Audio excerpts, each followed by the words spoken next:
Good morning, everybody. I hope this video finds you well. I've been wanting to stop talking so much about China and the geopolitical stuff, primarily because there's so many other things going on. But Lord help me, I mean, it's a historical time, and I just can't stop myself because I'm sitting here on ground zero and smack dab in the middle of it with some intel. And because of where I'm at and everything, I can see things pretty clear.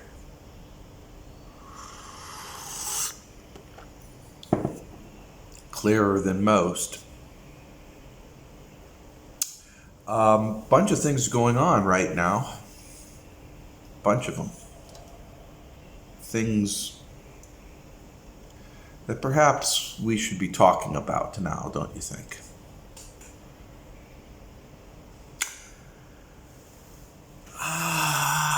So last night,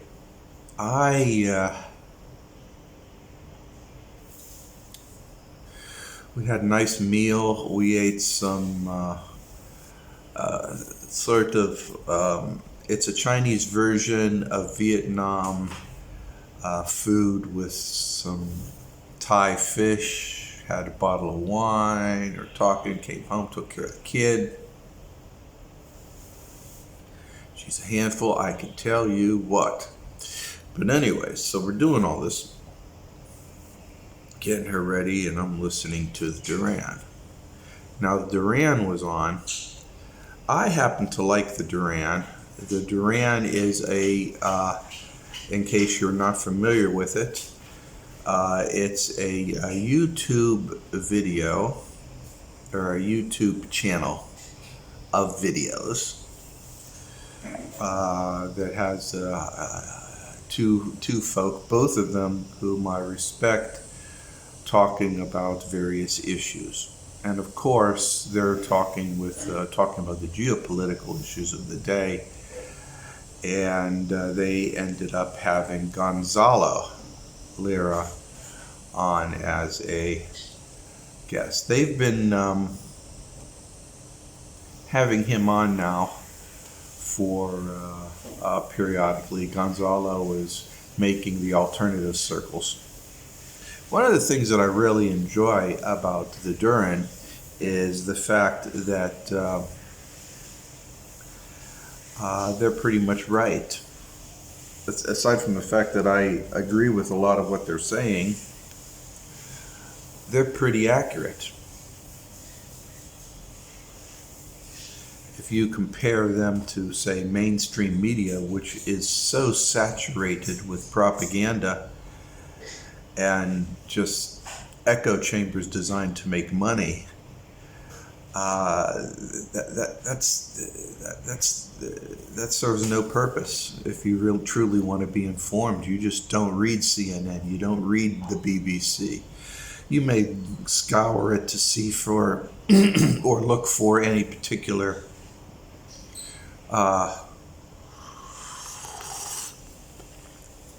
articles or items of interest, but in general, they're not really a valid source of intel or information. They're just manipulative garbage. So you have to find some sources, and I go through a lot of different sources. And I generally stick with the ones that I like for one reason or another, and measure them with caveats.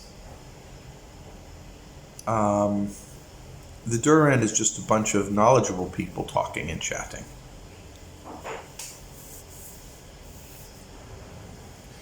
Gonzalo Lira is very good about Eurocentric, America-centric, and Ukraine-centric news.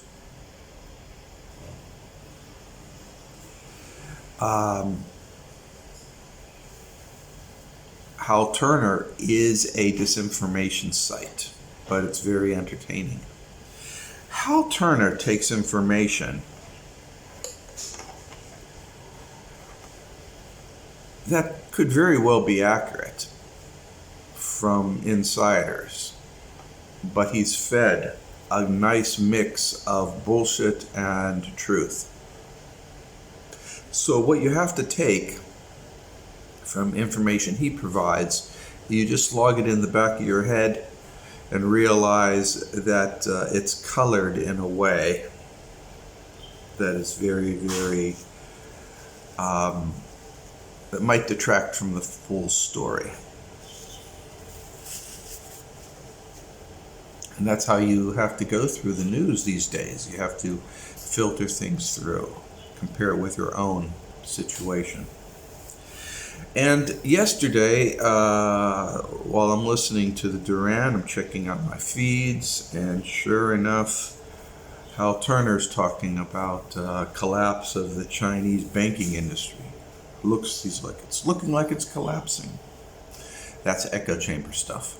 Whenever anybody starts saying China is collapsing one way or the other, that's echo chamber stuff.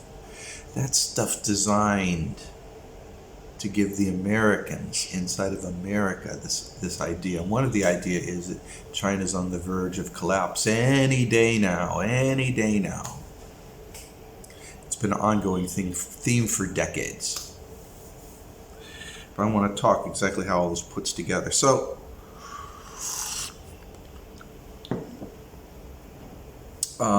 I was talking with my chief engineer yesterday around lunchtime, and we talked a little bit about news. He says, pretty much it's totally understood in China, amongst the Chinese people, and certainly amongst the Chinese leadership, that there is going to be a war with the United States. It's taken as a given. That another fact is that anything the United States says is a lie. It's just slimy, mealy-mouthed lies. You can't trust them for shit. Even if you have them signing a document, it means nothing. So how do you handle somebody like this? You give it back to them in equal doses. Now, shall we pivot, if you don't mind, to the east, to China? Oh, yes. Because we've had this extraordinary meeting between the Americans and the Chinese in Singapore. And like many of these meetings that now take place between the Chinese and the Americans, I'm never completely sure what the purpose of these meetings actually are. There seems to be an attempt to maintain some kind of dialogue, except what they invariably do is that instead of the two sides coming together and having a meeting of minds, they come away more angry and more embittered with each other. Yeah. And I am one of those people who actually reads the Chinese media. And by the way, it's not particularly difficult if you will always understand its political biases, which are not hidden. I mean, they're quite there in the open. But it's been very remarkable to see over the time that, we've been working the Duran. We started the Duran in 2016. It's been very remarkable to see the shift, because back in 2016 and way up until about 2018, 2019, the Chinese were talking about the partnership with the United States. China's partnership with the United States, that they were getting on with the US, that the United States and China, well, they might have differences about all kinds of things. They might take different views about, big issues in the middle, the Iraq war, for example. But, overall, this is a win-win relationship. The assumption on the Chinese side was that exactly the Chinese side was, well, we're exactly friends, but it made so much commercial and economic sense that, we must preserve it. And then about 2019, you start to see a shift, which is, when Trump starts making decisions which the Chinese don't like, and they suddenly realize, well, this is a president who's actually going to start pushing back on economic things, and they start to become a bit more critical. But they become more critical. Pompeo comes along, Bolton come along, they do various things in Hong Kong, or the Chinese believe they do, which amounts to the same thing. The Chinese become more critical still. And then Biden comes. Now, Biden, I think, is somebody that the Chinese initially welcomed. After all, he's had all kinds of good relations with the Chinese, as we know. And he's had some, shall we say, very, mutually advantageous relations with the Chinese. I'm not going to say more because we must remember which platform we're on. So the Chinese, I think, were quite happy to see Biden elected. And the extraordinary thing is to see how over the last couple of months, last year and a bit, since Biden was elected, Chinese-US relations have crashed. I mean, they sagged under Trump. Now they have got far worse than I could conceive of or have imagined, and at a speed which is startling. And we've had this extraordinary succession of disastrous meetings, like the one that happened last year between the US and Chinese foreign policy teams in, I think it was Anchorage, where the Chinese just bulldozed over Blinken and his team. And ever since then, it's got steadily worse. And of course, we talk a lot about Taiwan. Taiwan seems to be the major issue.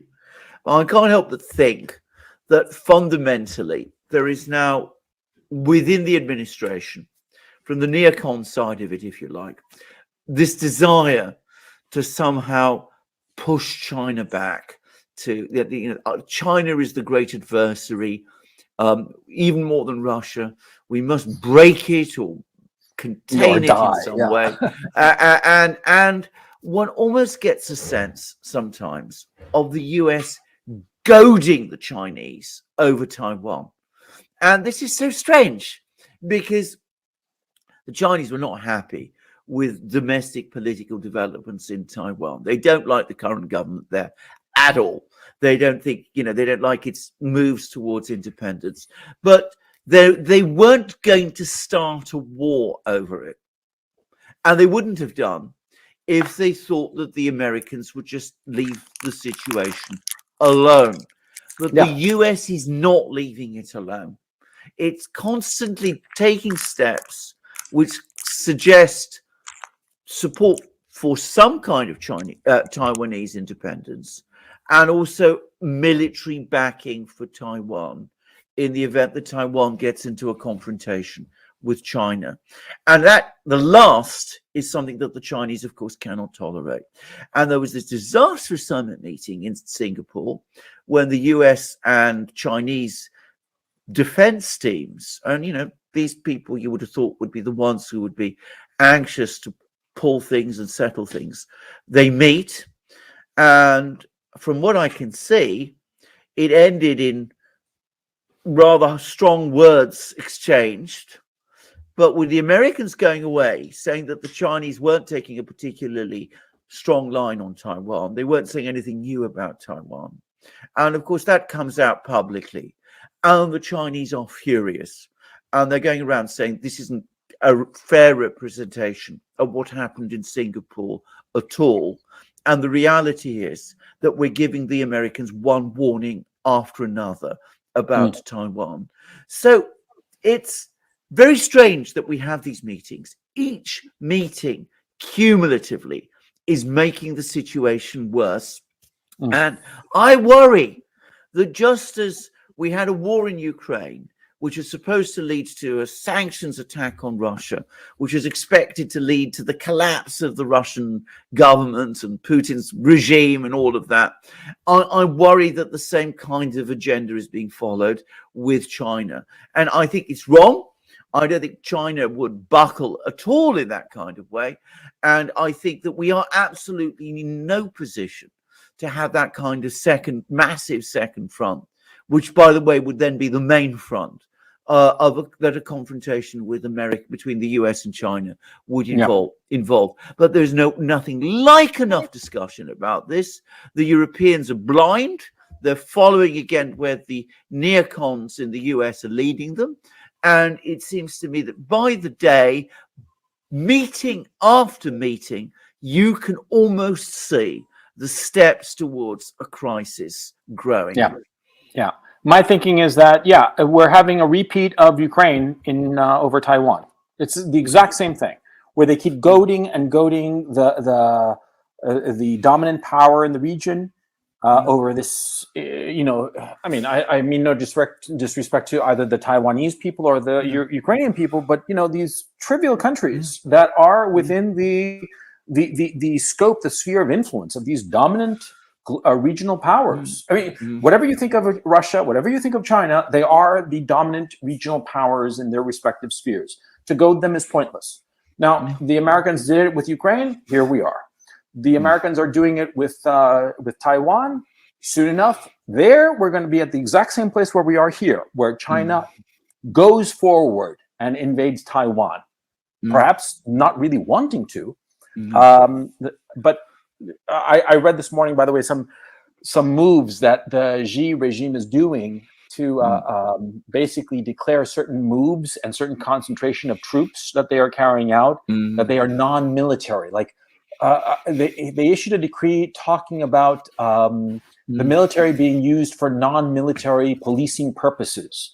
It seems that they're creating the legal framework by way of the Chinese version of a special military operation to go into Taiwan and take it. Now, the thing is, I think that we have a bigger problem in China. I mean, it's analogous because on the one hand, just as Russia was crucial for Europe and the Europeans only realized it after the fact, China is crucial for the American economy, and they're only going to realize it after the fact. Okay. And they're going to do the stupid sanctions again or something like it, or the Chinese might sanction the Americans. That would be an interesting twist. But either way, the American economy will suffer catastrophically the way that the European economy is suffering catastrophically. Okay, but here is the difference. I think that the Pentagon, the United States is a naval power. That's where its real power lies. It has never been a military with great land armies, the way the Russians have always been nations with great land armies. The Russians, they have a navy, but it's not really that important to them. What's important to them is the ground troops. Just as for the Americans, it's their aircraft carriers. That's where they feel that they project real American power. I suspect that the Pentagon might be more on board with a war with China and assisting Taiwan directly, i.e. going directly against China. I think also that we will likely see some sort of crisis with Taiwan before October, precisely because of the catastrophic elections that are coming up in November that the Biden administration does not want to face. And they might be thinking in their bizarre, misguided notions that a war with China might help the Democrats and the Biden administration in the November elections. Look, these people think this way. These people are idiots, okay? But my point is that, we might have this war, and the war, the Chinese have said so repeatedly, that they will not tolerate a declaration of Taiwanese independence or a recognition of Taiwan's independence. They will not allow it. And I think that will be the moment that, it happens. I think it will happen, quite frankly. And I think that the neocons, they have never met a conflict that they didn't want to escalate. Yes. The Pentagon now might be thinking, well, we couldn't really take on the Russians because they're a great land power, but we can have a quote unquote positive impact on developments in Taiwan, end quote, in their stupid phraseology, their newspeak, Orwellian garbage speak, and decide to throw the dice on the side of Taiwan and go head to head against the Chinese. And that would be a catastrophe because the Chinese on the very first day are going to sink 2 American aircraft carriers because they have the power to do that. and the Americans don't quite seem to realize it, and No. they're going rudderless into this conflict with the Chinese, and they're going to lose catastrophically. I mean, that's my reading of the situation. Do you agree or disagree? I agree, but I'm going to just add one enormous qualifier, which I think you're absolutely right, that the Pentagon is much better structured to fight a naval war, because that's where historically America's strengths are. Yeah. But if you look at the leadership of the Pentagon today, both Lloyd Austin and Mark Milley, are soldiers. They are not naval people. And I wonder whether they fully understand the point you're making about the fact that these American aircraft carriers, with the Chinese now developing hypersonic anti-ship missiles and ballistic launched anti-ship missiles, that these aircraft carriers are becoming increasingly vulnerable. And, you know, I do worry about the extent to which the US, parts of the US military, grasp how dangerous this situation potentially is becoming. I'm going to add something else, and it's a point that goes back to, you know, the economic consequences of a confrontation with China, which is that somebody has made a very, very correct comment, actually. I mean, you know, it was one of the comments that I've seen coming up about the fact that Taiwan is also crucial to the US economy because of the way in which it is so important. I mean, it's important in many things, but its key importance is in the fact that it makes the most advanced. It's where the most advanced microprocessors are made, and there is no immediate and obvious substitute for it. So, you know, you would need to keep that flow from Taiwan running.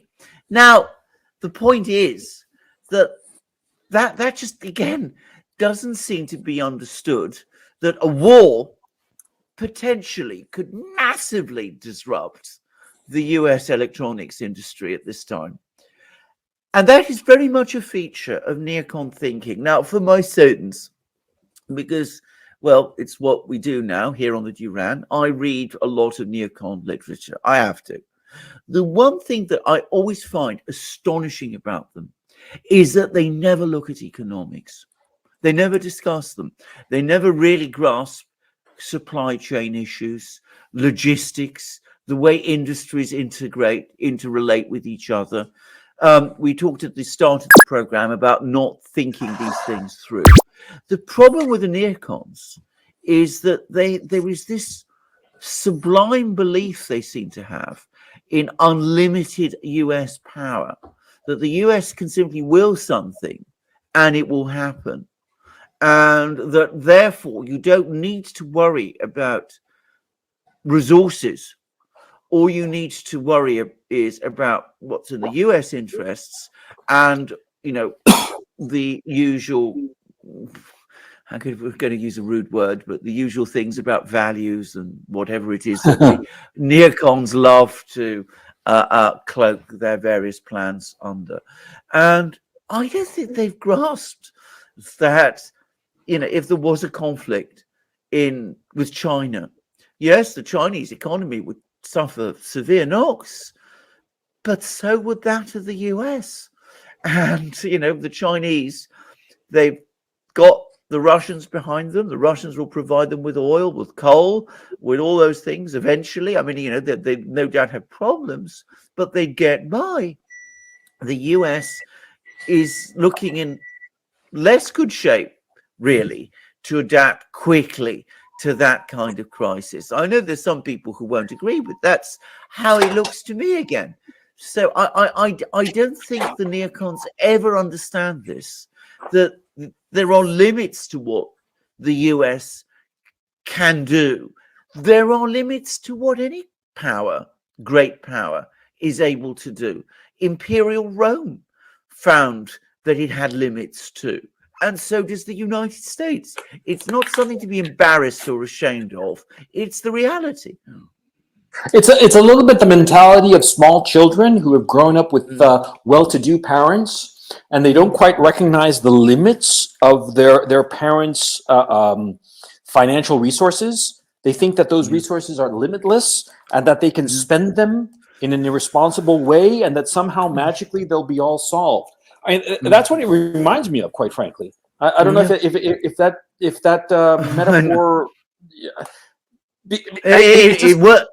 It works. Having actually seen that happen in practice a number of times. Me too. But I mean, I completely agree. I mean, it's like young people who come into a huge inheritance. And they don't understand that an inheritance has to be managed. You can't just spend it according to whim. It doesn't work like that. You've got to be careful and prudent. And yes, you can live a very, very good life, but you can't just do whatever you want. And the neocons think they can do whatever they want, or rather that the US can. So, there's a very famous, what it used to be a very famous poem that came out in Britain during the Second World War, the early part of the Second World War. And it was, about, let's march on Batumi in what was then the Soviet Union, that sees that, problem with all these neutrals that get in the way. And, we'll send armies here and we'll send armies there and we'll do all of these things. And of course, the point is it's parodic because, of course, it ridicules a type of strategic thinking which takes no account of resources, shows no real understanding of constraints of supplies and things of that kind, and and just thinks that you can run war in this kind of fantastic way, and that anything you desire is achievable by you. And the neocons are like this. And the extraordinary thing is, the more they fail, the less they see. It's very weird. I mean, you'd have thought that after Iraq and the Middle East debacle that they'd be a bit more careful, but they're not. And so they're now crashing into a confrontation with China. The one with Russia hasn't turned out at all as they've expected. No. Now they're going to we're risking a real crisis with China. And I don't get the sense that, again, anybody is applying the brakes. No, there's also the about the neocons doubling down on their bad bets. You're right. There was the Afghanistan debacle, and they sort of tried to ignore it and shuffle it off the stage and turn their attention to Ukraine, which is an even bigger debacle. And they're going to ignore it and shuffle it off the stage and turn to Taiwan, which is going to be a catastrophe. And here's something that I listened to Professor Mearsheimer. His first name is Walter, right? I always forget. I always just see Mearsheimer. Yeah. Smart man, and he was the one saying at the beginning, this is a disaster. He was saying from 2015 that the NATO expansion was just setting up Ukraine to be overrun by the Russians.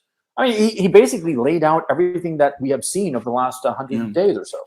And the point of Mearsheimer, he said this just a few days ago, that what he was scared, and what has scared me for several months now, is how the neocons are treating nuclear war in a cavalier way. That is what scares me silly, quite frankly. And that's my concern. I used to think that maybe these people would resort to nuclear weapons because they kept projecting onto Putin that Putin was going to use nuclear weapons. And of course, Putin has no interest whatsoever in using nuclear weapons. He doesn't need to. He's winning, And so they were projecting onto Putin that he would use nuclear weapons. And I thought that, and I said this repeatedly, I did videos and live streams about this, saying that I thought that the Americans / Zelensky regime people would stage some sort of false flag that would give the justification for the use of chemical or nuclear weapons by the West in Ukraine against Russia, and then there all bets are off. That's what I was thinking. I actually thought for a while that the alleged massacre at that neighborhood we shall not name because of reasons, of censorship reasons, that might have been the false flag, but it never quite rose to that level because there were enough loose threads that people were like, wait, this doesn't quite sound logical, and that whole narrative fell apart. But my thinking is this now with the China situation. If the Chinese sink an aircraft carrier, and parenthetically, the Chinese are dreaming about doing this ever since 1996, when Bill Clinton foolishly had an aircraft carrier battle group go up and down the Taiwan Strait, almost like flipping the bird at the Chinese authority. It is something that they consider a loss of face, and they want revenge for that. And I don't think that in the West they have any idea how provocative that single move was and how catastrophic, because the Chinese dream about sinking at least one aircraft carrier, hopefully more. If the Chinese succeed in this dream of sinking an aircraft carrier, I believe that the neocons, in this cavalier attitude of the rich kid inheriting so much money, of the people manipulating enormous power which they did not earn, because that's what's going on, that in their stupidity and their arrogance and hubris, they might use nuclear weapons against China. That is my true fear.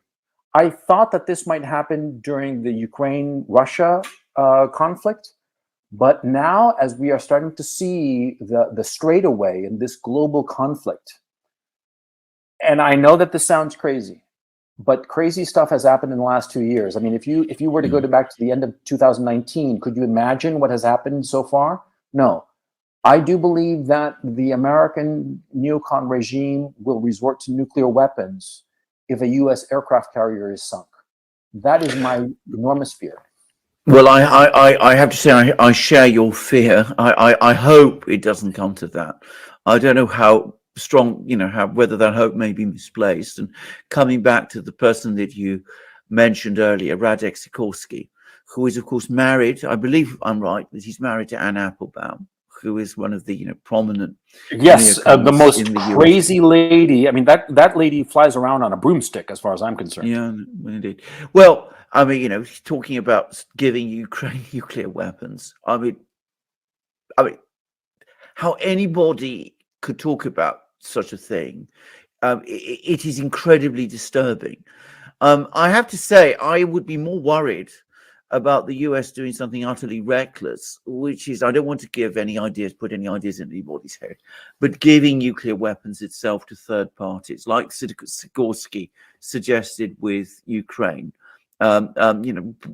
basically tearing up the nuclear non-proliferation treaty, which has worked very much in the US favor in a crisis, and saying, look, if we're going to lose a carrier, the way we're going to respond is by giving the green light for certain countries in the Pacific to become nuclear powers. Now, were that to happen, I mean, that would be an absolute disaster.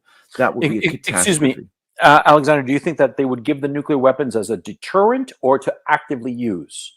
I think the second. I think the danger would be the second. Because it makes sense to give them to Australia, maybe. But why give them to Australia? Well, I'm just thinking out loud. Well, Australia wouldn't have any use for them because it's securely within, it's far away also from China. But, one can think of certain countries. Again, I don't want to name those countries, but I'm sure we can all put names to them without much difficulty. Countries close to China or reasonably close to China, with histories with China, which might be, I mean, in the case of an island nation, which is going through severe economic difficulties, it undoubtedly has the capabilities to develop its own nuclear weapons and do so very quickly.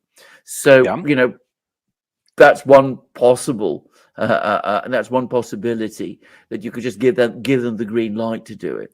And of course, if we're talking about another island nation, which is the topic of this conversation, well, of course, that might be the way to get revenge. Do you think that they'll just give them over, like Sikorski suggested? I think in the case of the second country, I don't think it has a nuclear weapons development capability, at least not in the time frame that would be needed to change things. The first one, it's a different matter. I think it probably could. I mean, I've heard that there are only a few, all the components there. All they need to do is to basically put them together. Yeah, that's what I've heard too. So I think that would be. I think that would be an incredibly dangerous thing. And of course, the Chinese response just doesn't even bear thinking about in that case. I think that the Chinese would probably respond very, very rapidly before before anything like that happened, before these plans could be put into actual effect. And I mean, we would be seeing an escalation at that point on this, you know, from the Chinese side, a counter escalation to the American, which would be just, I mean, we would be in close to a World War III scenario at that point. Alexander, you're in basic agreement with me that the war with China and the U.S. is like inevitable at this point? Well, I have to say, it's increasingly looking this way. I mean, Garland Nixon, who's a man who I have huge respect for, he actually wrote to me. He said, this is a very, very dangerous administration. Look at what's happened in Ukraine. Look at what's happening in the Gulf. But look, first of all, now at how they are doing all sorts of crazy things with respect to China. I mean, you know, a couple of weeks ago, they were changing what was said about Taiwan on the State Department's website. Now, they then wrote it back. But the very fact that they did it at all, in effect, talking about Taiwan as an independent country and appearing to cast doubt on the one China policy, was bound to provoke Beijing. And of course, we've had this most extraordinary summit meeting between Xi Jinping and Biden, which was the last summit meeting they had, which was, I think, in January this year, or it might have been at the end of last year. And note, we haven't had any follow-up meetings since then, which suggests that the Chinese are very, very unhappy about things, the way things went. But I read the Chinese readout of that conversation, and Chinese readouts of conversations between their officials and American officials are incredibly long. They go into massive detail. And you could see Xi Jinping telling Biden, look, you're telling me one thing about Taiwan in private, and then your administration goes and does the opposite. When the moment our discussion, our discussion between each other ends, you give me all kinds of assurances about Taiwan, and those assurances actually mean nothing, because your administration then goes ahead and essentially breaks those assurances. That is the closest I have ever seen a readout between leaders come close to say, which I'm sure is what Xi Jinping did actually say to Biden. You are lying to me. Yeah. You are lying to me about Taiwan. You are telling me one thing and you're doing the opposite. Yep. Now, that suggests a total breakdown of trust. I insofar as okay, let me step back. Putin has relentlessly said for a couple of years now that the West is agreement incapable. And of course, Xi and Putin have a very strong working relationship. And of course, it's not merely at the level of head of state, but it's also at the ministerial level, sub-ministerial level, and so on down the bureaucratic ladder. And so the Chinese and the Russians have been working hand in glove on all sorts of different issues. Of course, they don't see eye to eye on every single thing, but it's like normal partnership issues. Putin, of course, will advise Xi on issues relating to dealing with the West and the United States. And Putin is the one who has said, you cannot trust the Americans because anything they say, they'll go back on. He's been saying this for a number of years to Xi because he's been saying it in public practically. And so now Xi is in the January meeting, he basically said, yeah, Putin was right about you guys, you know? And absolutely. And so, if you don't have trust in your counterparty, you can have no way to create a durable peace. This is why it's a catastrophe. Because, see, it's one thing to be ruthless. It's one thing to be sort of like, shifty. But if you say something, you have to stick with it. But if you can't trust the person to say something and stick with it, then you have no future with that person or that nation as in this case. That's my thinking. You're absolutely right. On the subject of Putin and Biden. Now, this was not in the Russian readout of the actual conversation, but we actually know it because Putin himself clarified it later. Apparently, they were talking about Ukraine, and Biden was giving his usual, as you correctly say, slippery assurances about the fact that Ukraine isn't, that there's no plan for Ukraine to join NATO.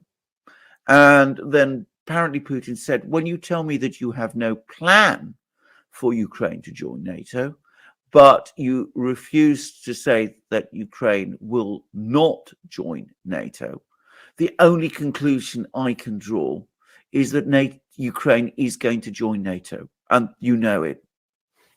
Apparently, that's what Putin said to Biden. Yep. Now, I don't know what Slippery Joe said in response, but it is incredibly destructive in conversations, in discussions between leaders, to conduct them in that kind of way.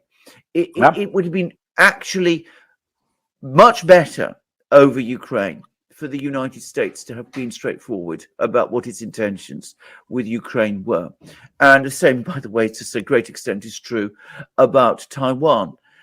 If the United States had been straightforward about Ukraine and straightforward about Taiwan, obviously that would have provoked a crisis with Russia and China. But as a result of that crisis, we might have had a productive discussion about the whole situation in the West. These deceptions are not fooling the Chinese. They're not fooling the Russians. They're just creating massive distrust of us with the Chinese and the Russians. But what they are doing, and it's very dangerous, is that they're fooling and deceiving Western publics, so that the Western publics do not understand how dangerous the situation is becoming and how our leaders are leading us into a conflict which we're simply not ready for. Yeah, it's a little bit like the situation in 1941 when the United States imposed all sorts of sanctions on Imperial Japan and blockaded it and did all. No, it didn't blockade it, but it prohibited issues of oil exports and other issues that were directly affecting Japan, and made the attack on Pearl Harbor kind of like inevitable. And then the American public was like shocked that this happened for no reason whatsoever. It's a standard American doctrine to hide from its own public what its government is doing to provoke a war. And then there's a spectacular attack, and the American public are all shocked, and this happened for no reason, and they did this because they hate our freedoms. Because 9/11. Why did 9/11 happen? Because they just didn't like the buildings? No, because the United States had been acting grotesquely in the Middle East, and the hatred of so many people in the Middle East now for the United States is not only because of what happened pre 9/11, but what happened post, and the invasions of Iraq and Afghanistan and so forth, Syria. The American public are constantly shielded by the American regime that carries out despicable actions that provoke, and then they're always surprised, like it happened for no reason whatsoever. That's something that drives me a little bit up the wall.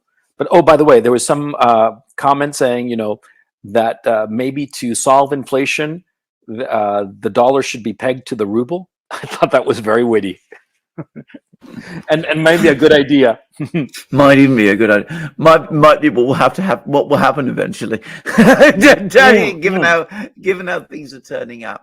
I mean, I have to say, a conflict in the Middle East with Iran at this time, we absolutely do not need. But what's that all about? With China, well, that's probably a topic for another program. But a conflict with China is just a cataclysm. I mean, that is beyond crazy. And to drift into a conflict like that without thinking it through, those famous words of Wolfgang Munchau about the Ukrainian crisis, well, that's even more reckless. And we cannot think it through if it's brought about in this hole in the corner, deceptive, sly, slippery way, because of course the effect of that is that we can't have a proper discussion about this. We can't all sit down. We can't have the industry people, the business people, those sorts of people saying, well, look, if you want to get into a conflict with China, do understand this, that, and the other is going to happen. And we've no real response to those things. In fact, what happened with Ukraine is that they'd already made their decision about the sanctions. They went through the motions then of consulting just in, a couple of weeks before the sanctions were going to be imposed. They got very annoyed that the people in the industries were telling them things they didn't want to hear. The oil industry was telling them the market is tight. There's no replacement for Russian oil and gas. The people in the finance world were telling them, don't cut off Russia from SWIFT. So they simply shut all those conversations, all those discussions down, and they didn't speak to the Fed. They didn't inform the Fed in advance of what they were going to do. And we're heading into the same mess with China.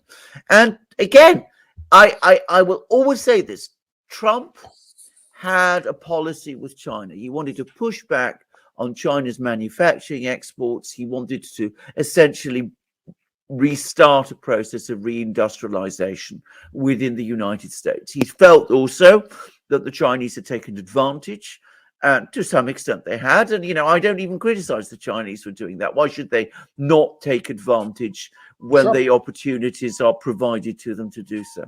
But anyway, that's what he wanted to do. And the Chinese were annoyed and they were angry, but at the same time, they did understand it. But this administration has infuriated them. It has got under their skin in a way that Donald Trump, I can say confidently, never did. So what's crucial, I think, is that they respected Trump. They understood where he's coming from, and they respected him. But they don't have respect for the Biden administration because they think they're stupid, which is very dangerous, actually. Well, it is absolutely so. But as we're heading to a crisis at a time when we ought to be focusing all our attention and energies on getting on top of this very, very difficult economic whirlwind that we've brought ourselves into. And of course, the first thing we need to do in order to get that sorted is to end this sanctions war. We need to do what those Greek ship owners were saying. We've got to start acting rationally in economic terms. And it's going to be enormously difficult because the accumulated mistakes of 30 plus years have left us with a very, very difficult economic legacy to work through. Well, I've had my say, Gonzalo, today. I don't know, do you want to round off and then... Yes, one Alex, last because issue. we've done 2 hours now, over 2 hours. So yeah. I just want to. The last point I want to make is that I agree with everything you've said so far. Like I always say, great minds think alike. My also further thoughts are that there is a segment of the economic intelligentsia, if you want to call it that, in the United States. People around like Paul Krugman. He's the figure that is most obvious. They genuinely believe that a war would be beneficial to the American economy. And they are very subtly, but very decisively pushing towards a war. And I think that they're going to see a war with China, bizarre as it is. They think that it will help them. People like Paul Krugman, people like Brad DeLong, they foolishly think that the Second World War was what brought the United States out of the Great Depression. They know that this is not accurate, that in many ways the Great Depression was exacerbated by the very policies carried out by the Franklin Roosevelt administration. Certainly the 37 recession / mini depression was caused by the Roosevelt administration. But these Keynesian economists believe that World War II solved the Great Depression.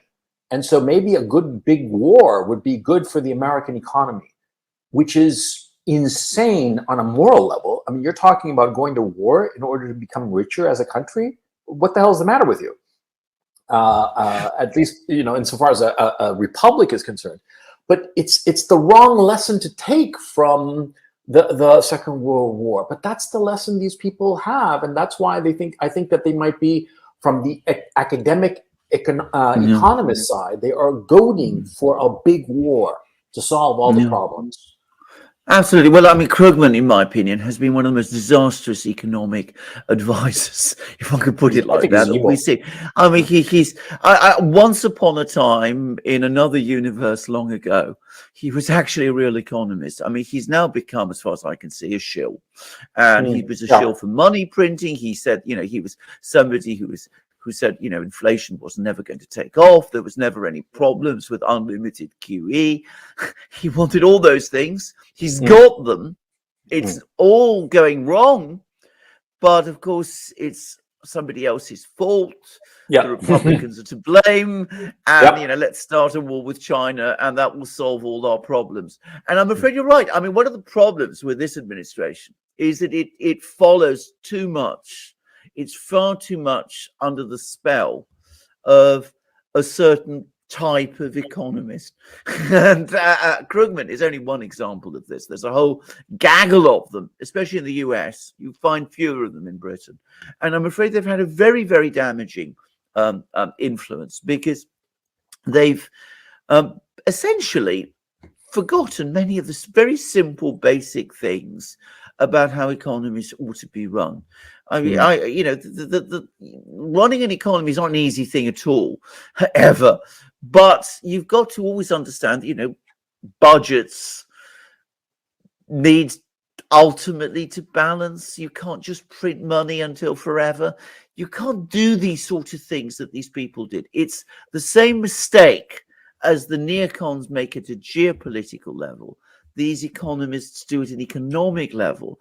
They think that you can will the end and you don't have to worry too much about the means. It's like you're playing poker. Now, the rules say you're not supposed to know what the other person's hand has. Everybody keeps their cards close so that nobody can see what they have.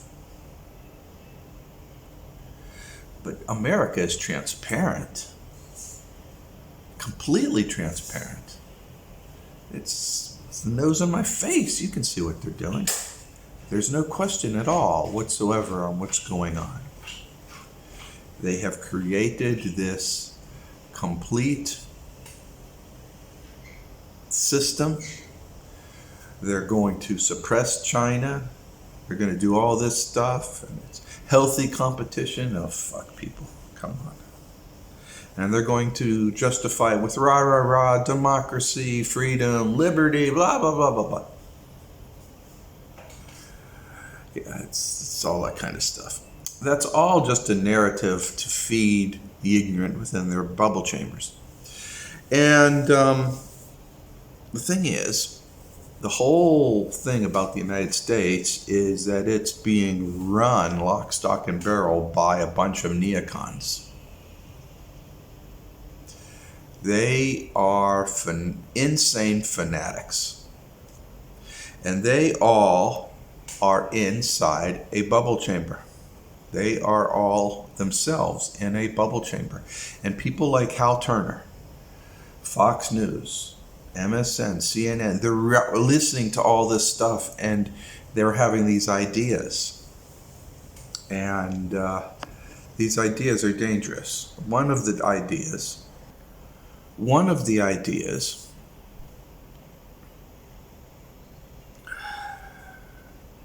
is that the neocons believe that a large war will unify America, and America needs some unification right now because it is completely spiraling out of control. And during the Duran, they talked about this. They talked about how during World War II, the United States was starting to fall apart. Various systems were collapsing. There was many depressions, recessions, and all kinds of stuff. And then America came out of it very, very strong. And the neocons believe that another major war with a major power is going to be the same result. People, I'm here to tell you that that is very, very dangerous thinking. Very dangerous thinking. It is very, very dangerous thinking, because that's not what's going to happen.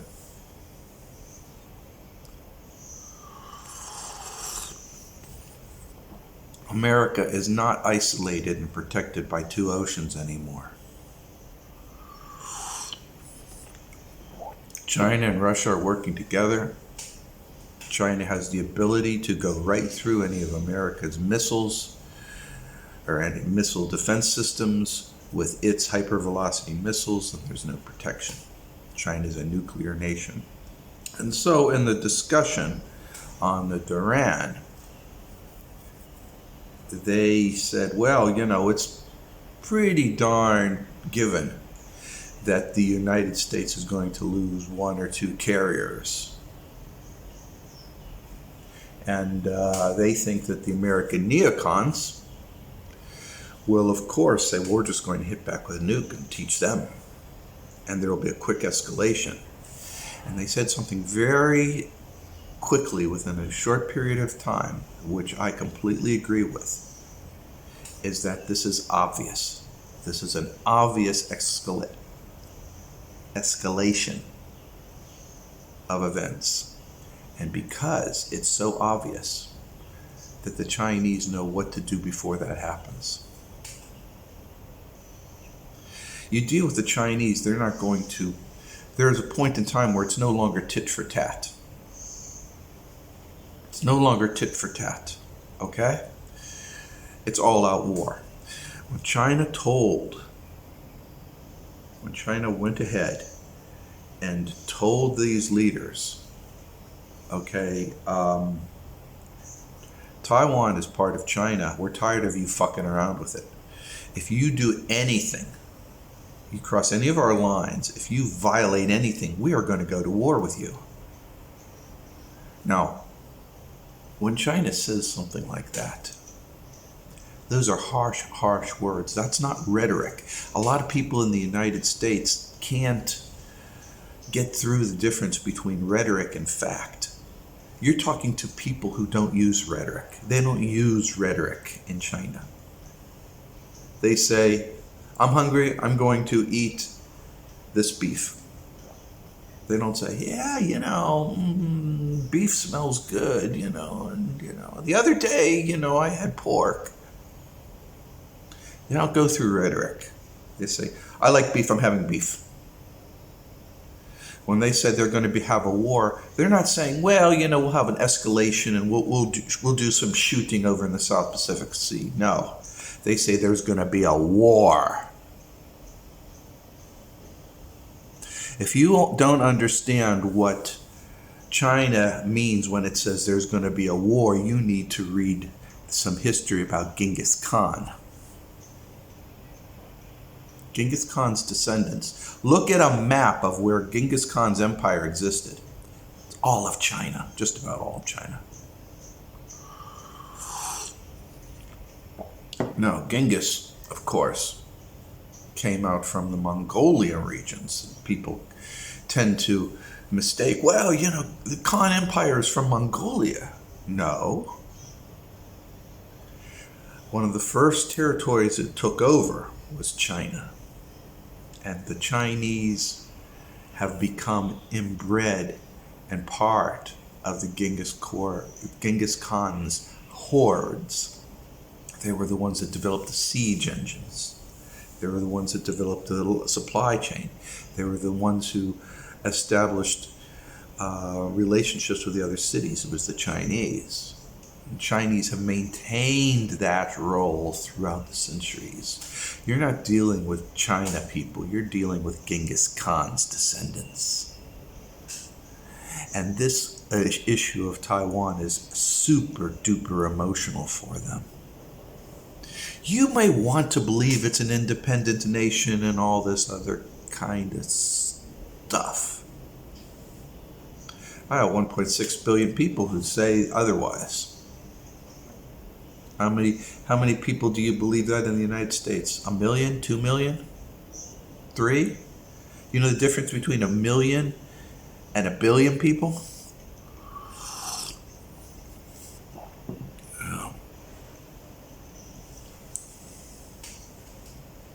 Anyways, On top of this nice, interesting little talk, that was interesting,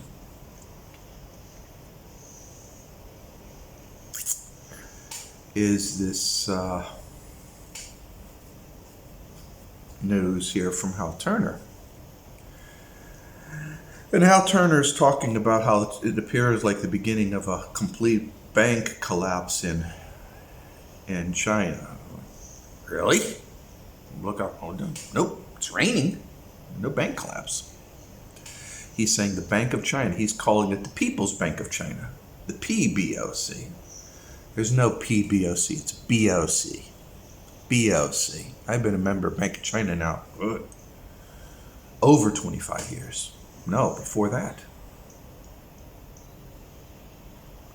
Almost 30 years I've had accounts there.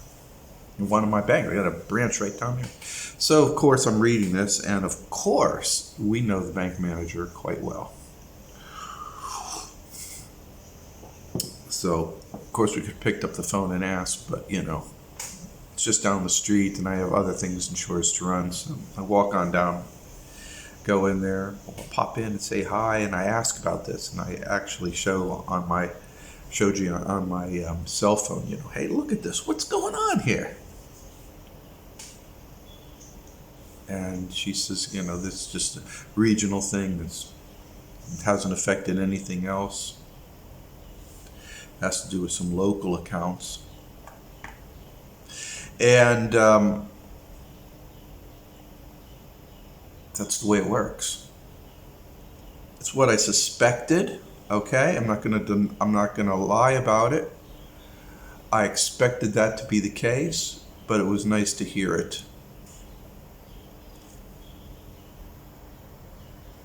The point that I really want to make regarding this is that one of the many, many narratives that are pumped out into the echo chambers is that China's going to collapse any day now. The communist system is faulted. China is on the verge of starvation. It's a dirty, ugly place. Yada yada yada yada. And what they're doing is they're taking all of America's problems and putting them on China. I showed you videos how nice China is, and I showed you all kinds of stuff about China. And yeah, it's nothing like that. Okay. But it's transposed it. It's kind of harmless because most Americans are stupider than a rock, especially geopolitically. If you don't know how many states there are, you're an idiot. Okay?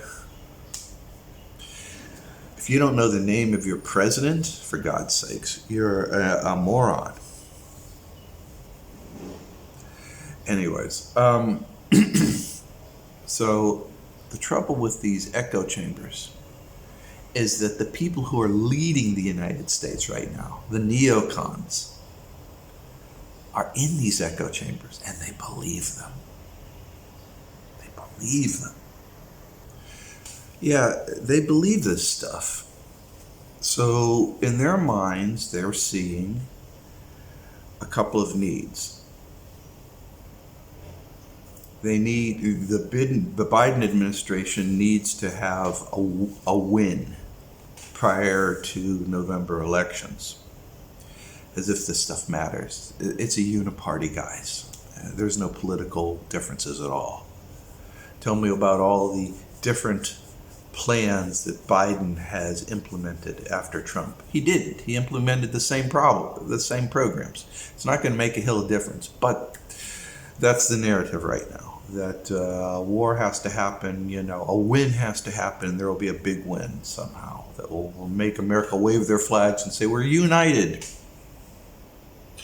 One of the statements that came out of the Duran was, and I like this statement, a war with China will be a catastrophe. What a great word, catastrophe. And all the trouble that the United States has right now, and all the problems it has right now, you ain't seen jack shit yet, people. You fight with China, you're going to lose it all. Economics, food, manufacturing, historical buildings, culture, society. These fucking neocons think that they got a chance. They think that they can, if you read their writings, they think that they can convince China. They can manipulate China. They can control China. China is this massive, massive dragon, people. You have no idea what the fuck you're dealing with.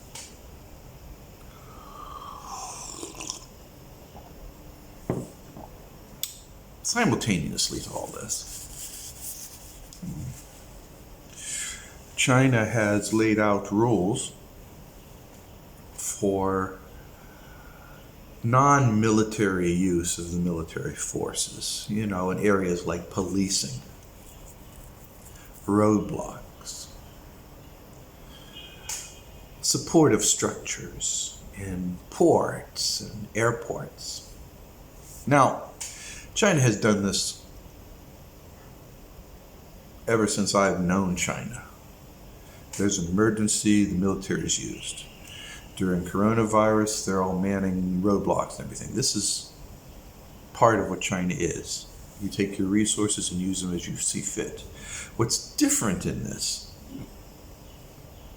is it officially gives a different title and name for systems so that they can be implemented.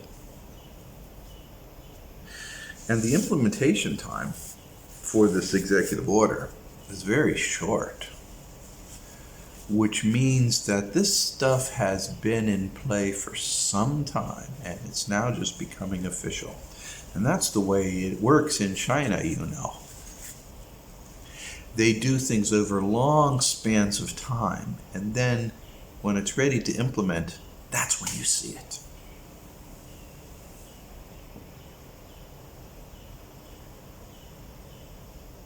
That's when you see it.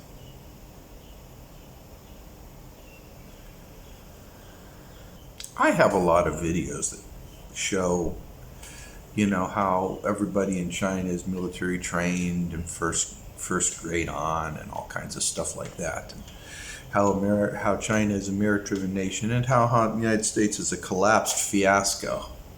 I can't even call it a unified nation anymore. It is just a balkanized set. First of all, the American society has collapsed. It's too late. If you're in an echo chamber, you won't be aware of this. You'll hear news. They're just reporting the news here and there selectively, and the bigger picture is never presented. American society has collapsed. There are great swaths of the areas that the police do not go into and people do not go into. Lawlessness. Homeless encampments in all the major cities. Boarded up shops throughout the United States. In the major cities, in the minor towns, in the small towns. The society and systems are broken. The infrastructure connecting all this stuff, 75 years old, crumbling, decayed, with falling apart. America's supposedly got 5G. It's just 4G. Actually, it's really interesting how they did this. The United States can't compete against China's 5G. So what they did is they said 5G bad, 5G bad, 5G causes brain alterations and everything.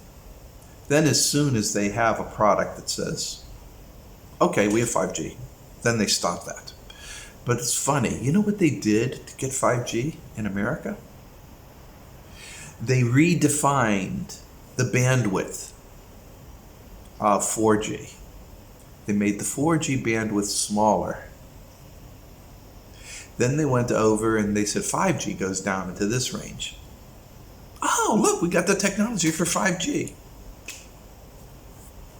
I mean, it's a fucking game. It's like daylight savings time. And the one Indian says, only An American would cut off the bottom of a blanket and sew it to the top of the blanket and say that they have made the blanket better. That's what happened with America's 5G. America's 5G is just 4G with sprinkles on top. China, Zambia, Nambia, and a bunch of names, Burundi, places you've never heard of, Laos, all have 5G and high-speed trains. America is still fucking around with 4G, renamed this and that.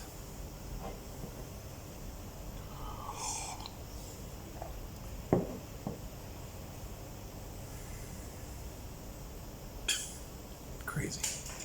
Anyways, so getting back to the talk, and the talk itself was very, really great. You have an opportunity, go on the Duran, check it out. Put a couple of little blurbs here throughout this video, as is my wont. Just a couple of guys talking, but what they have to say is valid. They've been right on the money just about all the time, and they're not even in China. These are people, they know Europe, they know the United States, but they know of China. They haven't been in China. I'm in China, and I'm telling you guys.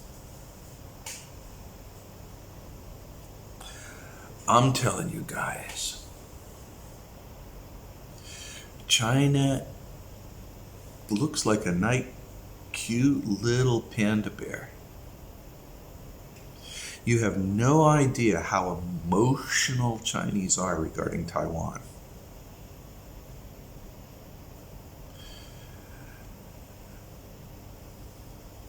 Okay? You can't saw off Taiwan from China. And just like you can't saw off New York City from America.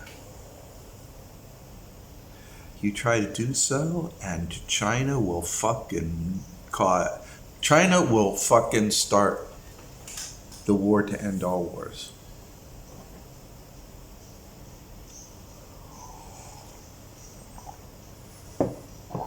It will be particularly devastating.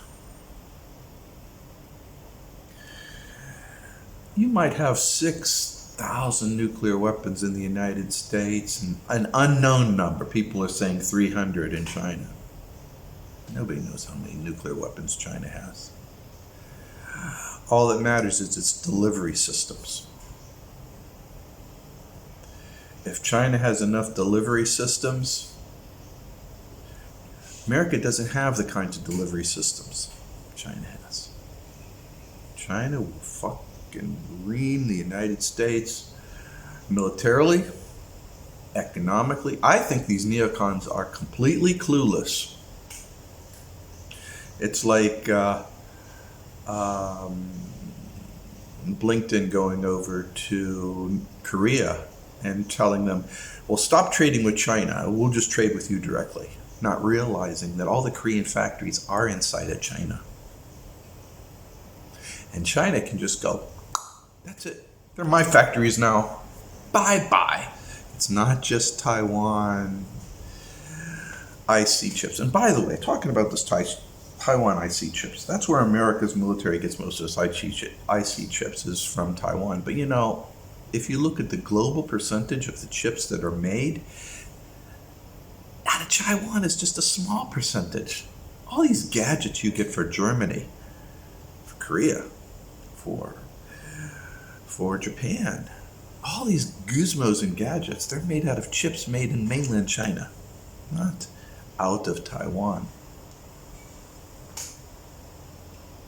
They don't tell you that in this bubble of information you get, made in Guangzhou.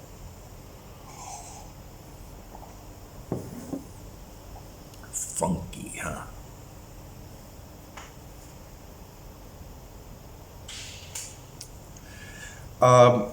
where's all this going? I'm saying the same thing over and over and over again, over and over and over again. Don't mess with China. Don't mess with China. Don't mess with China. And I guess the reason why I'm inspired to do this damn video today is to tell you that as strongly as they felt about China, these are from geopolitical observers who are America and Europe centric. Well, I'm China centric, inside of China. And I can tell you the words that they're saying doesn't do it justice. I don't think there's enough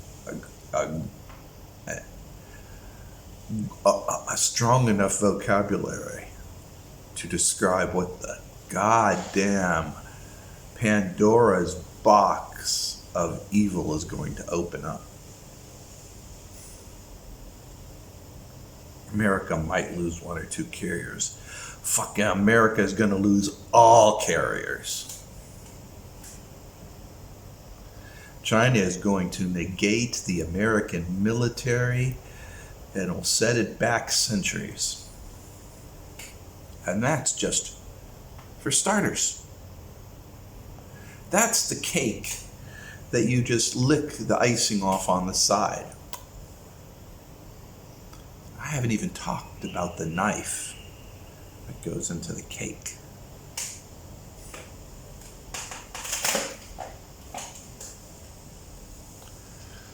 Everything is made in China.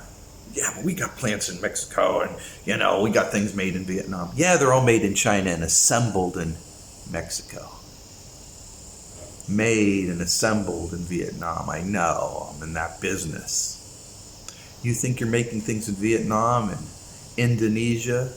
You're assembling in Vietnam and Indonesia. The parts are being made in China.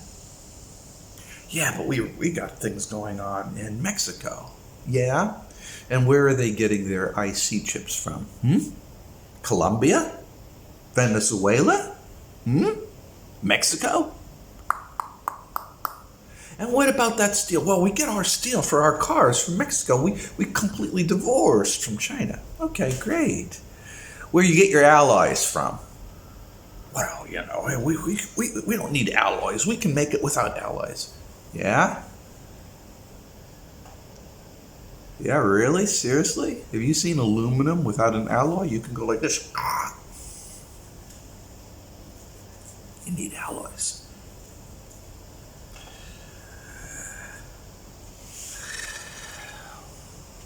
Bottom line.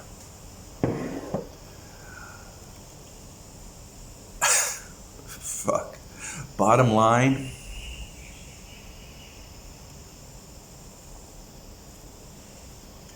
All trade stops. The economy crashes. It's been crashing, but you haven't seen zero yet. China will send it to absolute zero. China will send the United States economy back to horse and buggy days. You see, people,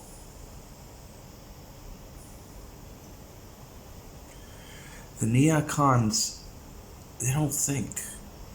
I've watched this Tom Cotton jackass under these misconceptions. He has no fucking idea.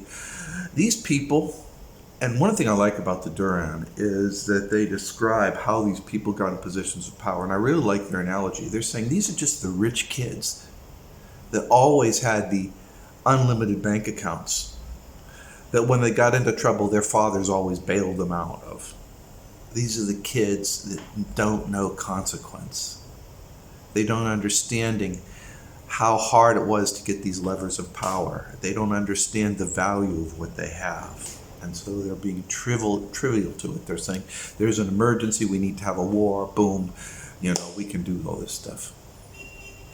It's like Trump. Trump saying, we're going to bring America back, make it strong, roar. When all the engineers are gone, they're retired. They're off working in grocery stores, bagging groceries, being baristas in coffee houses. and coding to make money on the stock market. They're no longer available there to make things in factories.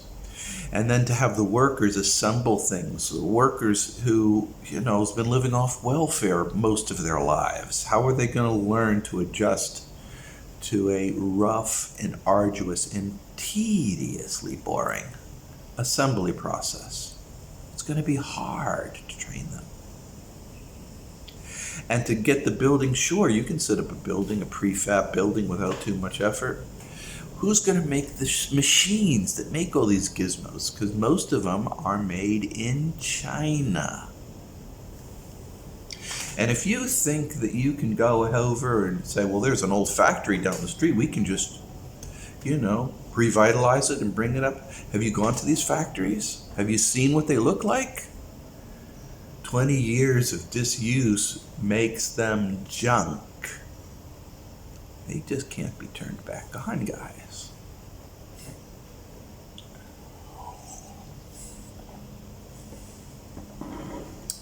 You think Biden, what do you call him? Biden? I don't understand what his name is.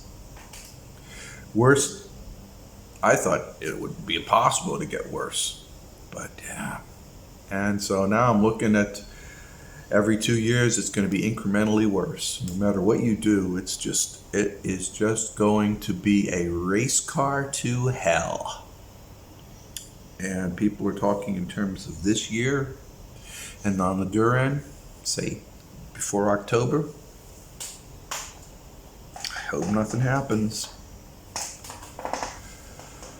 But if you think it's going to be a long, drawn-out battle in the South Pacific, I got news for you. It isn't. It's going to be upfront and personal. You think inflation in the United States is bad right now? You ain't seen shit yet.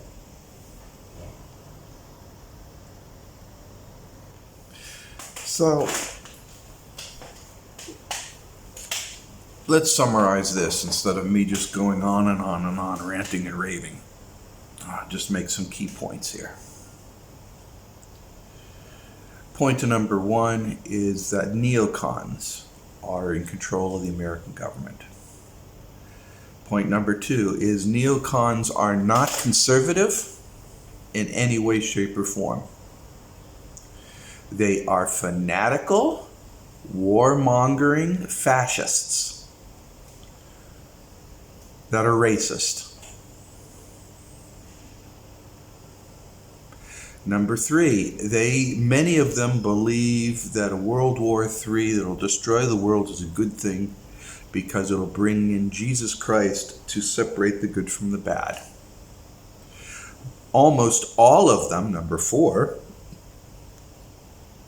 believe that America will survive any war it has. It always has, it always will, because America is superior in every way because it's got this thing called democracy and the rest of the world doesn't. Now this belief is impressed on this echo chamber. It's not true. The entire world has democracy. You just call your enemies regimes. That's what you do. And China is a democracy. It's a communist democracy, but it's a democracy. So the ignorance out of the United States is astounding, absolutely astounding. Now, that going said, these neocons, because they believe, and of course the obvious is that the United States is in a state of collapse. The government institutions are collapsing right now. Society has collapsed. Society is over in the United States. It has collapsed. It's collapsed a couple years ago. It's just that the news media is not talking about, they're not talking about, since society has collapsed, we need to, no, they're not. They're saying, have you noticed that society seems to be going downhill? They're not saying what it is. It's gone. It's collapsed. It's completely gone, guys. And America right now is a very weak, whispery, tenuous nation state that is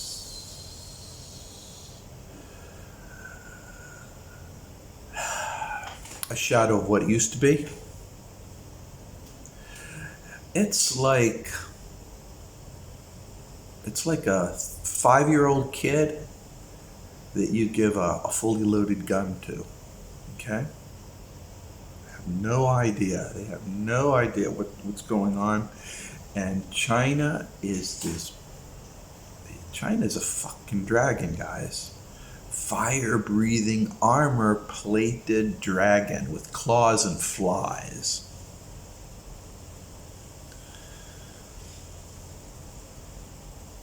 War breaks out, you won't hear anything.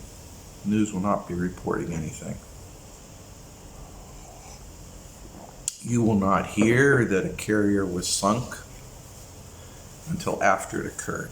Just like you didn't hear about the submarines that the Chinese already sank.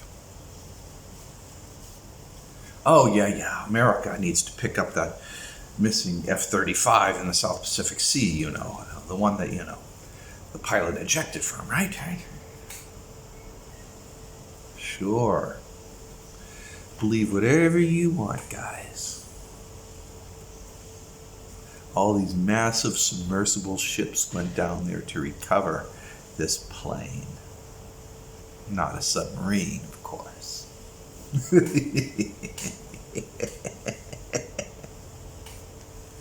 And of course the tit for tat of all this. But you know, things have gotten very serious ever since the United States tried carpet bombing China with bioweapons. So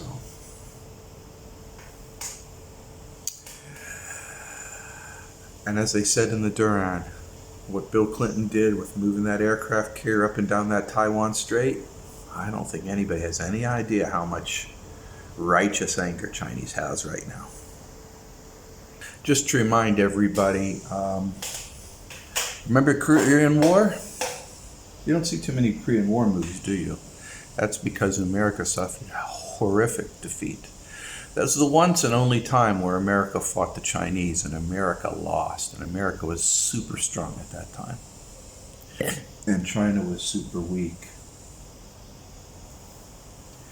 Those days, you know, Chinese were unarmed peasants. It still defeated the United States. Today, China is a force to be reckoned with. Strong, organized, disciplined, with cutting-edge technologies that in many of which are things that the United States do not have. And so China is this massive dragon. They want to be peaceful, but you know what? They recognize there's going to be a war. And they're going to try to avoid it. My bet is on Taiwan just one day before the news cycle gets a chance to report on it. It's all in Chinese hands. Just like that. All this is mute. And then of course America puts plan B into action. Well, we're going to sanction, we're going to put ships and all this kind of stuff. In which case China says, oh, really? And then China decides to sanction the United States. China already has that plan in place. China sanctioning the United States. I don't think you guys have any idea what it's going to be like.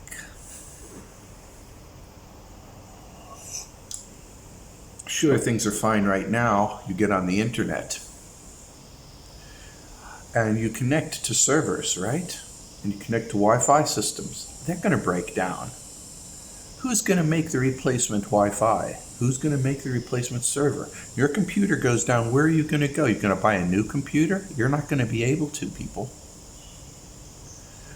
So you're going to be trying to cobble together quick fixes. Have you looked inside of a computer lately? I have background in electronics, aerospace engineering, mechanical engineering, and even that is going to be a real bitch to fix. This is not stuff that you're going to be able to do in your garages or little offices. This is going to be hardcore stuff. I don't think you guys got any idea what you're looking at. Batteries, materials come from China. When the batteries deplete, and batteries always deplete, people, in case you're unaware of that, and these Tesla cars, you're going to have to replace those batteries. What happens when you can't get batteries? Well, you got a big paperweight, this massive paperweight you can't use anymore. People are going to start walking more, riding horses, and riding bicycles, because that's all that's going to be left.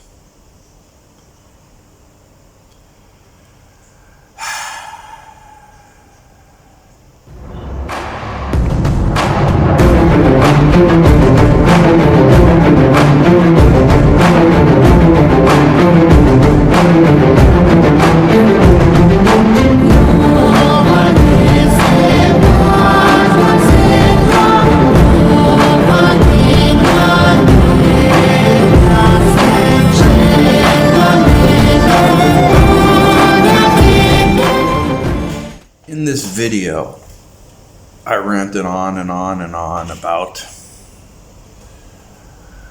basically what I'm seeing, and the point that I really wanted to emphasize, and I've already emphasized the one point about how it's all kind of, why all this is going on, the idiocy of the leadership in the West. But the reason why I'm all uptight about this is because when I saw the Duran, and they're talking about this,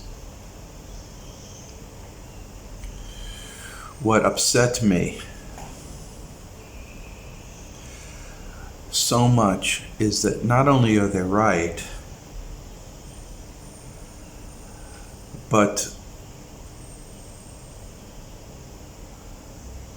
even they don't know how bad a catastrophe can go.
It can go really, really tits up.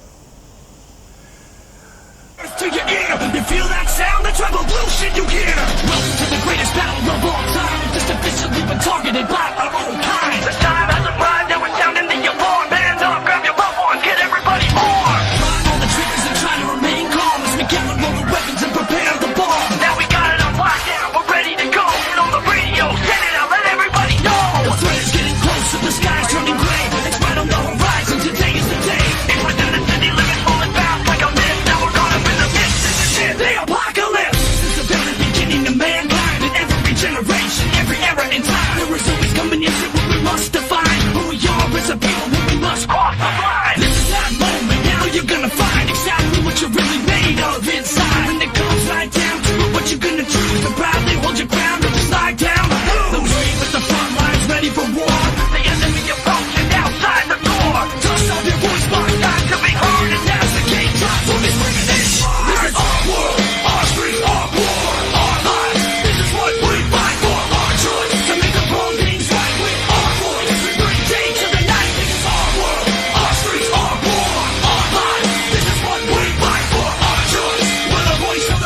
in this age. Silence becomes violence when it's mixed with rage. Tragedies and death, they say it's all a phase. Society lying to me. It's on the front page. Homicide, genocide, can't run the streets. If you're singing and you're bragging, it's cold, you keep heat. I understand your plan. Be strong, not weak. My gut feeling is this killer's gonna make us obsolete. Let's defy, not rely on negativity. We gotta make over these communities. Analyze, capitalize opportunities.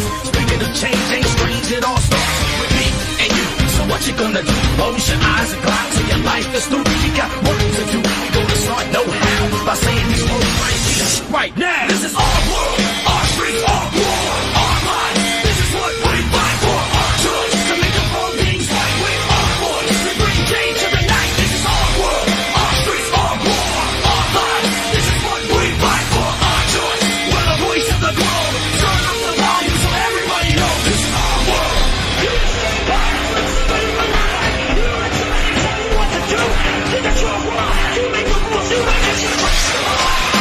One man don't make a difference, think again. Cause I just started an army picking up a pen. Let's begin a global collaboration to take the whole world and make for one nation. This ain't no imitation, what you're hearing is elite. That's why everything stops when you hear us speak. Oh, back to the mission at hand, we gotta play. Take the message that we're singing and spread it across the land. It's in black and white, it's been written, been made. Now let every single syllable settle into your head.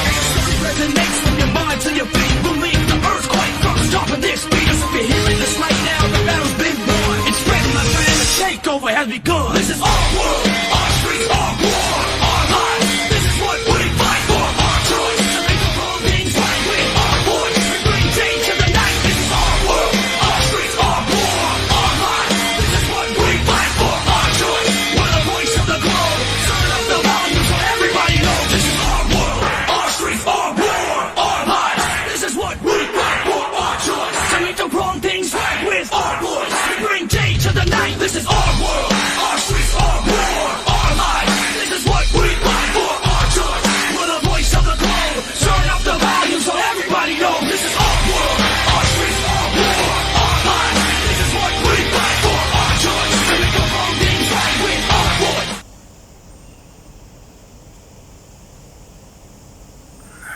Personally, I don't think there's any institutions in the United States worth saving. Not one. They're all corrupted and bad. If you think the fall of Rome was a fiasco, you ain't seen nothing yet. The war in Ukraine is quite clearly a proxy war. It's Ukraine fighting the war against Russia on behalf of the United States.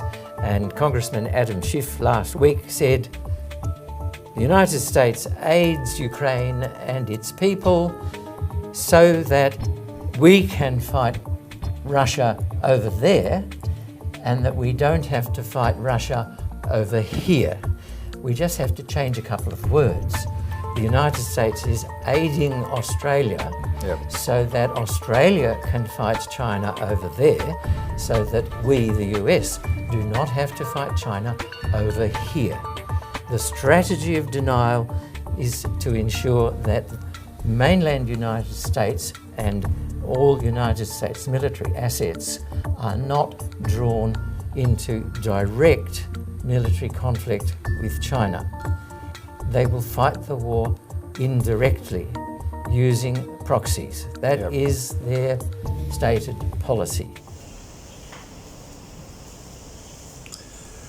It all can be avoided, but it's too late. It's not going to be.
what I've been saying to everybody from now on. No matter what you do, however you handle things, smile, be helpful, be part of your community, be prudent. If there's food in the grocery stores, you buy it all up right now. You get seeds and you plant yourself a garden. You start riding your bicycle and getting around.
If and when a war with China happens, there is not going to be oil shipments.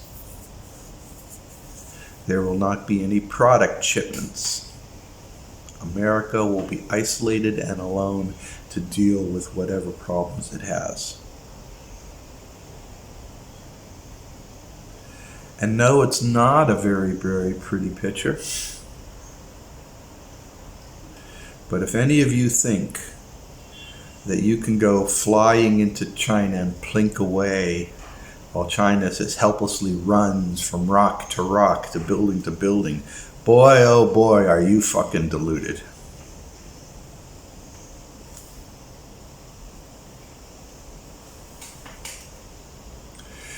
In the Duran, they talk about America as a naval power and has this big navy. Have you seen the ships? Have you seen the quality of the sailors?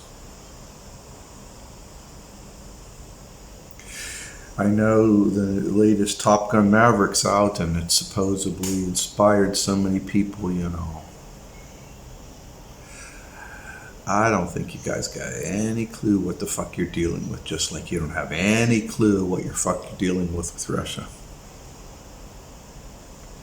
China is fighting for its life and its own self-worth. America, it's just another war in a far-off place.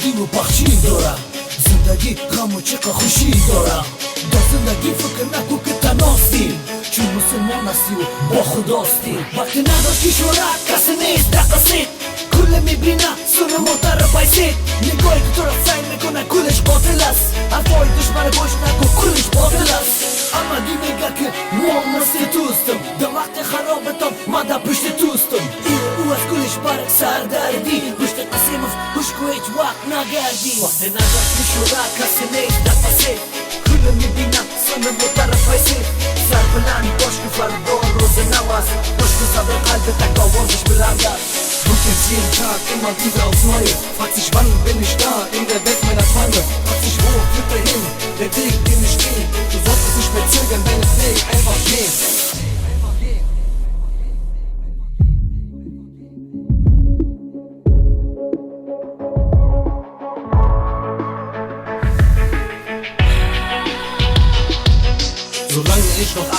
ich immer weiter kämpfen. Interessiert mich nicht, was die Leute über mich denken. Viele Menschen heutzutage denken nur an sich. Menschlichkeit, Gerechtigkeit gibt es leider nicht. Es ist kalt manchmal draußen, die Gefahr lauert draußen. So viel Neid gibt's da draußen, sehr viel Flug herrscht da draußen. Manchmal denkst du, warum funktioniert es einfach nicht? Vieles versucht dich zu blocken und verhindert dich. Es ist traurig, aber wahr, manchmal kommst du gar nicht klar. Den schweren Rucksack, den du trägst mit vielen Steinen, lass sie da. Bei schlechten Zeiten keiner da, in guten Zeiten jeder da. Das Leben ist halt ungerecht, gab viele Dinge, die ich sah. Külüm bina sınır muhtarız vaysi Sarbilen boş gefahren doğru Rosenauers Durchgesabbelt halbe olmuş Belanda. Du kämpfst jeden Tag immer wieder aufs Neue. Fragst dich, wann bin ich da in der Welt meiner Träume? Fragst dich, wo führt er hin? Der Weg, den ich gehe. Du solltest nicht mehr zögern, deinen Weg einfach gehen. Sena düşmüş olarak kasını dafası Külüm bina sınır muhtarız vaysi Sarbilen boş gefahren doğru Rosenauers Durchgesabbelt halbe olmuş Belanda. Du kämpfst jeden Tag immer wieder aufs Neue. Fragst dich, wann bin ich da in der Welt meiner Träume? Fragst dich, wo führt er hin? Der Weg, den ich gehe. Du solltest nicht mehr zögern, deinen Weg einfach gehen.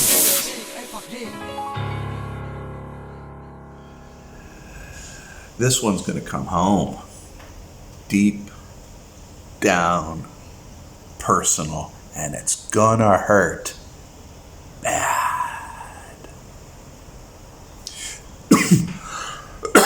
The only way out of this, take care of yourself, take care of your family.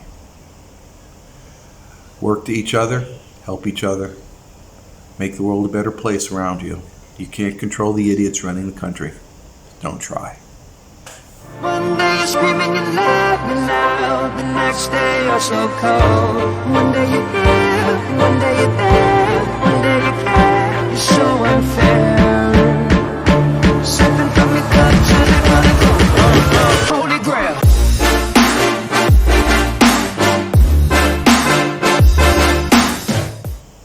If you think election's gonna matter, well, go ahead and place your vote. I dare you. And then you tell me if it's changed anything. Okay?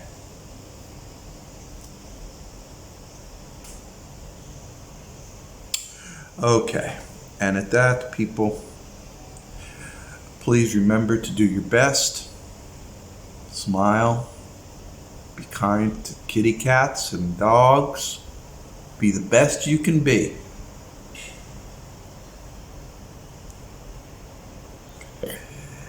It's a new world we're entering into, and it's going to be a great one. But first, we got to go through this little tiny geopolitical issue and get that resolved. And it will be resolved. It'll be uncomfortable, but it'll be resolved. And at that, people, I want you all to know something very important. Well, what is it? I believe in you. That's what. 没有尽头，风景在身后走，偶尔停下来片刻，放轻松深呼吸，还点亮一线，看隐藏都不远，离开城市了，发现一张崭新的脸，快乐不需要装 WiFi， 歌声在风里飞很快，追过来是爱，蔚蓝的天空在 say hi， 偶尔有眼泪也无害 ，I say hi， 我还想要再更嗨更嗨，想摆在窗外，咱们期待，你要不要一起来？你要不要一起来？把心灵打开，就听见天籁，想要的统统找回来，我今天要自由，明天也要自由，我们都爱自由，自由，自由，生活就该自由，我今天要自由。我的好朋友，如果你感同身受，你会明白我的生活。我想要的不会太久，